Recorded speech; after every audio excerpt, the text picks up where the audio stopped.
Jain class, जैसा कि आप सभी जानते हैं कि हम आज पंचायती राज से संबंधित अति महत्वपूर्ण प्रश्न पढ़ने वाले हैं।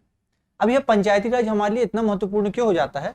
क्योंकि यदि हम विभिन्न परीक्षाओं के पाठ्यक्रमों को देखते हैं, जिसमें यूपीएससी, एमपीपीएससी, साथ ही साथ में अभी हाल ही में जो पटवारी की परीक्षाएं आने वाली हैं, उसमें यह टॉपिक महत्वपूर्ण रूप से दिया गया है। तो यह टॉपिक इसी कारण महत्वपूर्ण हो जाता है। अब यह पंचायती राज क्या है और पंचायती राज के कितने स्तर होते हैं, यह सब चीजें तो मैं उम्मीद करता हूं कि आप सभी पढ़ चुके होंगे, लेकिन साथ ही साथ में इससे संबंधित कुछ महत्वपूर्ण प्रश्न हैं जिसे हम आज की क्लास में पढ़ने वाले हैं। साथ ही साथ में मैं आपको उन प्रश्नों से संबंधित बेसिक बातें भी बताते जाऊंगा।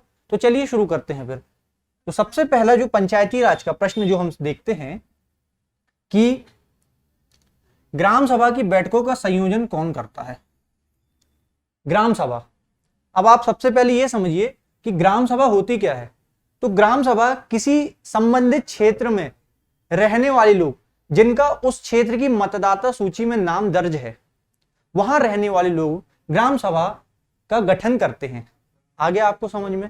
और फिर इसके बाद प्रश्न क्या पूछा है कि ग्राम सभा की बैठकों का संयोजन कौन करता है? संयोजन मतलब उसको ऑर्गेनाइज करना, संयोजित करना। तो उसका उत्तर है ग्राम पंचायत का सचिव, जिसे पंचायत सचिव भी नॉर्मली हम भाषा में बोलते हैं।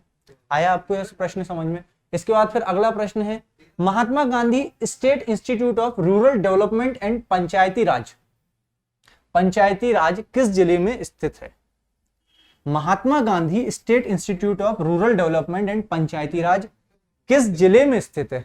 किस जिले में स्थित है? तो यह है जबलपुर जिले में स्थित है। ठीक है, आपको आ गया समझ में। फिर इसके बाद अगला प्रश्न है, मध्य प्रदेश में पंचायतों को ओबीसी के लिए कितने प्रतिशत सीट आरक्षित की गई हैं? जो ओबीसी वर्ग है, एससी एसटी वर्ग है, इनके लिए, और महिलाएं हैं जो, उनके लिए अलग अलग सीटें मध्य प्रदेश में पंचायती राज के अंतर्गत आरक्षित की गई हैं, जिसके अंतर्गत 25% सीटें जो हैं वो ओबीसी वर्ग के लिए मध्य प्रदेश में पंचायती राज के अंतर्गत आरक्षित की गई हैं। आगे आपको समझ में। फिर अगला है, मध्य भारत पंचायती राज अधिनियम को किस वर्ष में अधिनियमित किया गया था? अब ये मध्य भारत क्या है? तो मध्य भारत, यदि आपने मध्य प्रदेश का क्या बोलते हैं ज्योग्राफिकल चीजें पढ़ी होंगी कि मध्य प्रदेश, मान लीजिए ये हमारा मध्य प्रदेश है, ठीक है, ये हमारा मध्य प्रदेश है। अब ये जो हमारा मध्य प्रदेश है, इसमें इतना हिस्सा जो है इसे मध्य भारत स्टेट कहा जाता था। आया आप सभी की समझ में? तो ये मध्य भारत जो है, मध्य भारत पंचायती राज अधिनियम को किस वर्ष अधिनियमित मतलब लागू किया गया था या अधिनियम बनाया गया था? तो आप समझ लीजिए वर्ष 1949 में। 1949 में मध्य भारत पंचायती राज अधिनियम को मध्य भारत में अधिनियमित किया गया था। ठीक है, आया आपके समझ में। फिर इसके बाद क्या है, जनपद पंचायत। जनपद पंचायत का क्षेत्र है। अब देखिए हम पढ़ क्या रहे हैं, पंचायती राज। अब पंचायती राज भी कितने प्रकार का हमारे मध्य प्रदेश में लागू है? वो त्रिस्तरीय पंचायती राज लागू है, जिसमें सबसे पहले आप ये देखिए कि पंचायती राज को यदि हम समझे सिंपल से शब्दों में, तो पंचायती राज में सबसे ऊपर आता ही है जिला पंचायत। जिला पंचायत, जिला पंचायत किससे मिलकर बनती है? वह जनपद पंचायतों से मिलकर बनती है। ठीक है, फिर इसके बाद आता है ग्राम पंचायत। तो ग्राम पंचायतों के समूह से मिलकर क्या बनती है? उस क्षेत्र की जनपद पंचायत। त्रिस्तरीय, त्रिस्तरीय जैसा कि आप नाम से समझ में रहे, सबसे जमीनी स्तर, फिर उससे ऊपर का स्तर, फिर आता है जिला स्तर। तो ये त्रिस्तरीय पंचायती राज हमने देखा। अब प्रश्न क्या पूछा गया है कि जनपद पंचायत का क्षेत्र है, तो जनपद पंचायत का क्षेत्र है 5 गांव, विकास खंड, जिला या गांव। अब मैंने आपको क्या समझाया था कि कई ग्राम पंचायतें मिलकर उस क्षेत्र की जनपद पंचायत बनाती है। उस क्षेत्र की जनपद पंचायत कई ग्राम पंचायतें मिलकर बनाती है। ठीक है, तो उसे सामान्य भाषा में क्या बोलते हैं? विकास खंड या ब्लॉक। ठीक है, विकास खंड या ब्लॉक कहते हैं उसको। इंग्लिश में ब्लॉक कहते हैं, हिंदी में विकास खंड कहते हैं। ठीक है, तो जनपद पंचायत का क्षेत्र है विकास खंड। विकास खंड मतलब इस विकास खंड के अंतर्गत कई गांवों का समूह शामिल है। आगे आपको समझ में। फिर इसके बाद अगला प्रश्न है, मध्य प्रदेश में पहले वित्त आयोग ने अपनी रिपोर्ट किस वर्ष प्रस्तुत की थी? मध्य प्रदेश का जो पहला वित्त आयोग था, ठीक है, पहला वित्त आयोग ने किस वर्ष अपनी रिपोर्ट प्रस्तुत की थी? तो वित्त आयोग का गठन किस अधिनियम, किस अनुच्छेद के अंतर्गत किया जाता है? तो आपने यदि 73वां संविधान संशोधन अधिनियम पढ़ा होगा तो उसमें अनुच्छेद 243 आई दिया होगा। अनुच्छेद 243 आई के तहत राज्य में वित्त आयोग का गठन किया जाता है, जो कि प्रदेश की पंचायतों और जो नगर पालिकाएं हैं, प्रदेश की पंचायतों और नगर पालिकाओं को राजस्व का हस्तांतरण करता है, ट्रांसफर करता है। तो आया आपको समझ में? तो क्या बोला गया प्रश्न में कि मध्य प्रदेश में पहले वित्त आयोग का किस वर्ष, पहले वित्त आयोग ने अपनी रिपोर्ट किस वर्ष प्रस्तुत की थी? तो 1996, वर्ष 1996 में मध्य प्रदेश में पहले वित्त आयोग ने अपनी रिपोर्ट प्रस्तुत की थी और उसके पहले अध्यक्ष थे डॉक्टर एस सिसोदिया। आगे आपके समझ में? फिर इसके बाद अगला प्रश्न है, मध्य प्रदेश में कितनी जनपद पंचायतें हैं? अब देखिए, यह जो प्रश्न है इसको आप ध्यान से समझिएगा कि कहीं कहीं एग्जैक्ट बिल्कुल फिगर दे दिया जाता है और कहीं कहीं उसके आसपास का फिगर दिया जाता है। जैसे कि इस प्रश्न में दिया गया है कि 300 से 350, 351 से 400, 401 से 450, 451 से 500, ठीक है। लेकिन आपको यदि एग्जैक्ट फिगर मालूम है तो आप इसके आसपास जो भी फिगर दिया गया है उसे भी आप मतलब कैलकुलेट कर सकते हैं और उसका सॉल्यूशन निकाल सकते हैं। तो जैसा कि आपको मालूम है कि मध्य प्रदेश में अभी कितनी जनपद पंचायतें हैं?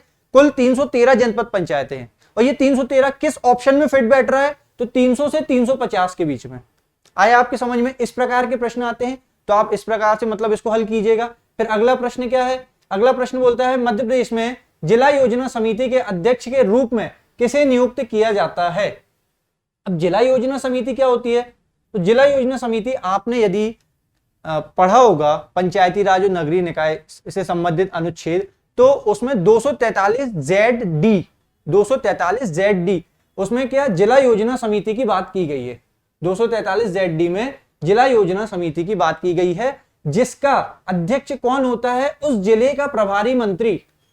प्रत्येक जिले के प्रभारी मंत्री होते हैं, तो उस जिले का प्रभारी मंत्री उस जिले की जिला योजना समिति के अध्यक्ष के रूप में कार्य करता है।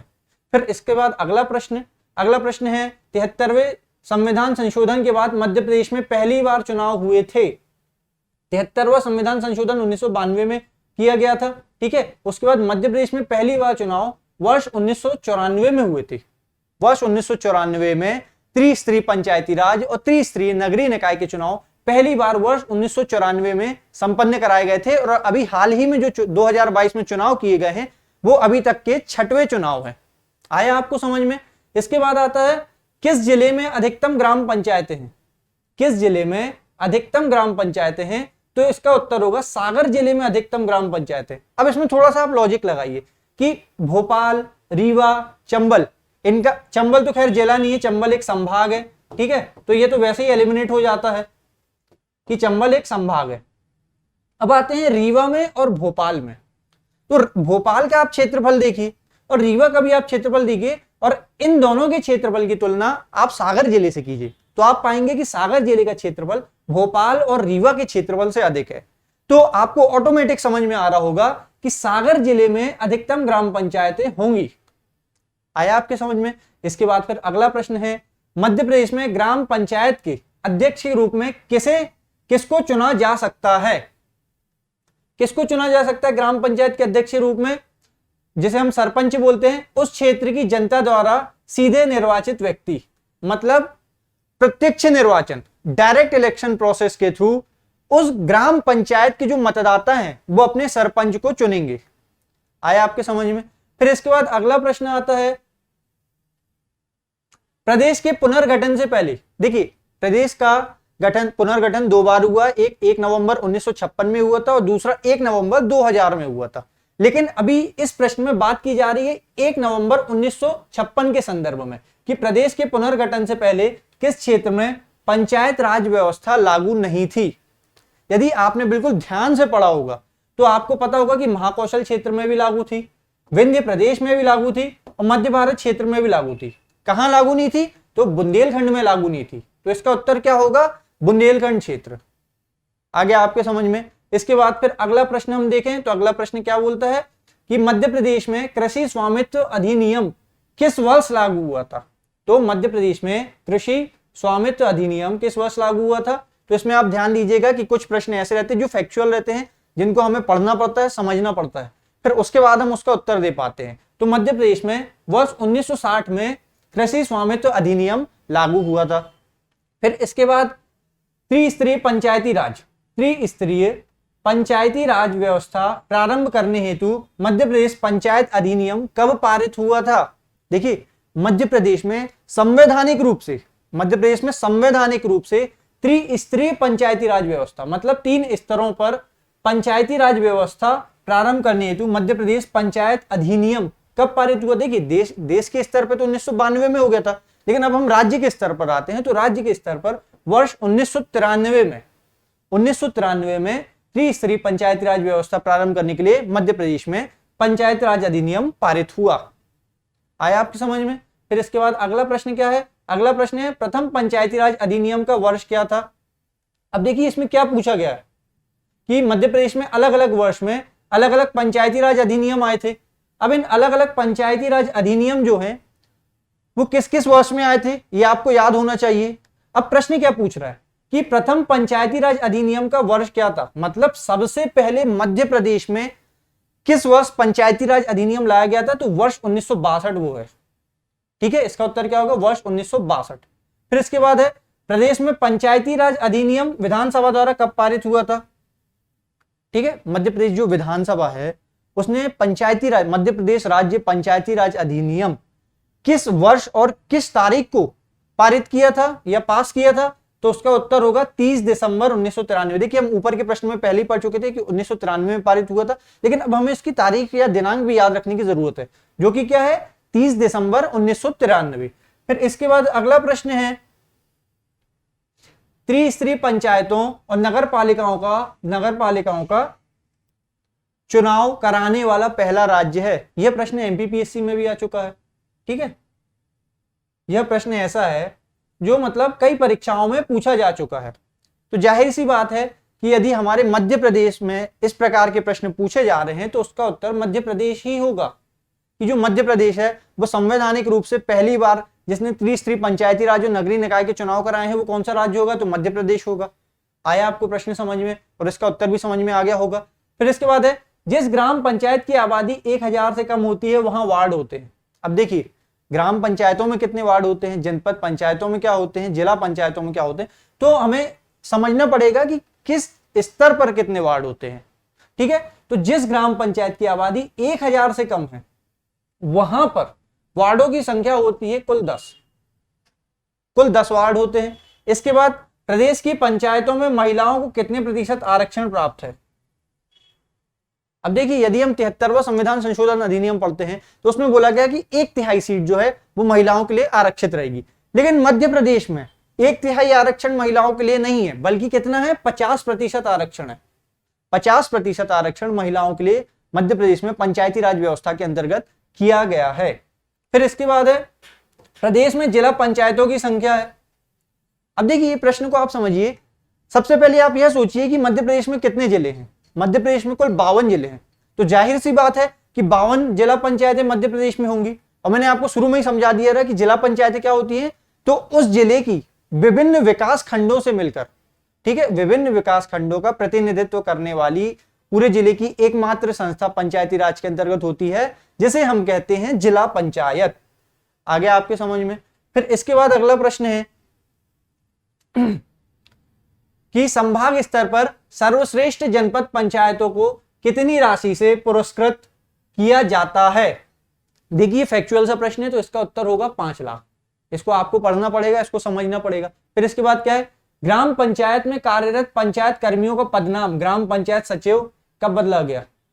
मतलब ग्राम पंचायत में जो भी कर्मी काम करते हैं उनका नाम बदलकर ग्राम पंचायत सचिव कब बदला गया? किस वर्ष रखा गया? यदि आपने अभी एक वेब सीरीज बहुत चल रही है जिसका नाम पंचायत है, उसमें सचिव जी बोलते हैं, ठीक है, तो वो सचिव जी, इस जो सचिव है, इस सचिव का पदनाम किस वर्ष से किया गया? तो इसका वर्ष है 2008, कि 2008 से ग्राम पंचायत में काम करने वाले कर्मियों को क्या कहा जाएगा? पंचायत सचिव कहा जाएगा। फिर इसके बाद है निम्न में से किस वर्ष पंचायत राज अधिनियम नहीं बनाया गया? ठीक है, हमने शुरू में एक प्रश्न ये पढ़ा था कि मध्य प्रदेश में सबसे पहले किस वर्ष पंचायत राज अधिनियम बनाया गया, लेकिन अब प्रश्न क्या आया है कि किस वर्ष पंचायत राज अधिनियम मध्य प्रदेश में नहीं बनाया गया। तो यह प्रश्न भी समझिए कि ये कि 1962, तो 1962 में सबसे पहले बनाया गया था, फिर उसके बाद 1981 में भी बनाया गया था, फिर 1990 में भी बनाया गया था, फिर 1993 में तो संवैधानिक रूप से ही पंचायती राज अधिनियम पारित कर दिया गया। लेकिन किस वर्ष नहीं बनाया गया था, तो वो वर्ष है 1975। 1975 में मध्य प्रदेश में पंचायत राज अधिनियम नहीं बनाया गया था, पारित नहीं किया गया था। इसके बाद है फिर पंचायती राज संस्था का चुनाव किस संस्था द्वारा संपन्न कराया जाता है। अब जो त्रिस्तरीय मतलब तीनों स्तर पर जो ग्राम पंचायत है, जनपद पंचायत है, जिला पंचायत है, तीनों का चुनाव कौन सी संस्था संपन्न कराती है। देखिए, एक तो आपको ऑप्शन मिलेगा भारत का निर्वाचन आयोग। तो यदि आपने भारत के निर्वाचन आयोग के बारे में पढ़ा होगा तो ये किन किन के चुनाव संपन्न कराता है, तो ये मुख्यतः लोकसभा और विधानसभा के चुनाव, जो डायरेक्ट इलेक्शन जिनकी हम बात कर रहे हैं, डायरेक्ट इलेक्शन है, प्रत्यक्ष मतदान वाले, उसमें लोकसभा और विधानसभा के चुनाव ये संपन्न कराता है। ठीक है, फिर इसके बाद क्या है, राज्य निर्वाचन आयोग। ठीक है, तो राज्य निर्वाचन आयोग के चुनाव राज्य निर्वाचन आयोग किसके चुनाव संपन्न कराता है, तो इसका उत्तर होगा कि पंचायती राज और नगरीय निकाय। हाल ही में 2022 में मध्य प्रदेश में पंचायती राज और नगरीय निकाय के चुनाव संपन्न हुए हैं, जिसे किसने करवाया है, तो वो है राज्य निर्वाचन आयोग। ठीक है, जिला निर्वाचन आयोग तो उसका उत्तर होगा ही नहीं, साथ ही साथ में सभी के सहयोग से यह भी ऑप्शन नहीं होगा। आगे आपके समझ में। फिर इसके बाद अगला प्रश्न है कि प्रदेश में ग्राम स्वराज योजना की शुरुआत किस वर्ष की गई थी। प्रदेश में ग्राम स्वराज योजना की शुरुआत किस वर्ष की गई थी, तो वर्ष 2001 में प्रदेश में ग्राम स्वराज योजना की शुरुआत की गई थी। तो मैं उम्मीद करता हूं कि आज के इतने प्रश्न आप सभी को समझ में आ गए होंगे, और यह प्रश्न से संबंधित यदि कोई भी टॉपिक आपको समझ में आता है तो आप उसे जरूर पढ़िए, क्योंकि आने वाली परीक्षाओं में पंचायती राज का महत्व विशेष रूप से बढ़ गया है। क्योंकि आप यदि पढ़ते होंगे कि ये लोकतांत्रिक विकेंद्रीकरण की दिशा में बहुत बढ़िया काम कर रहे हैं, और जो स्थानीय समस्याएं हैं उनको स्थानीय स्तर पर निपटाने के लिए ही पंचायती राज और नगरीय निकायों की व्यवस्था की गई है और उन्हें संवैधानिक दर्जा प्रदान किया गया है। धन्यवाद।